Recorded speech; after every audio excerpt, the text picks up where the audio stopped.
Hi everyone, welcome to the YouTube channel. In this video, we will see how to fix DeepSeek The Server is busy error. If you're trying to use the DeepSeek and you're having this same issue where it says the server is busy, so we will see the easiest way to fix it.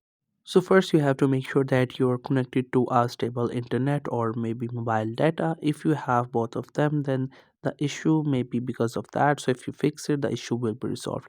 But let's say you have the good internet access and the mobile data also, but you're still having this issue. In that case, you just have to simply go to the settings of the DeepSeek app. Once you get into the settings, you will see different options. First, you have to simply click onto this storage and cache option. Once you click onto it, you will have two options. You just have to simply go for both, like clear cache and clear storage.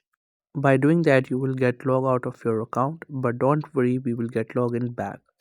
So once you have done it, you just have to simply get back, and after that you have to just simply open it, and after that you have to log in with your account. So just add your credentials, or you can also go with your Google account, and once you do so, you will get back to your account, and this time you will see the issue will be fixed. It will not show you any sort of issue related to its server or any other thing. So that's how you can fix the server busy issue on DeepSeek. I hope you found this video helpful and informative. Make sure to subscribe the YouTube channel for more informative videos and updates, and thank you so much for watching the video.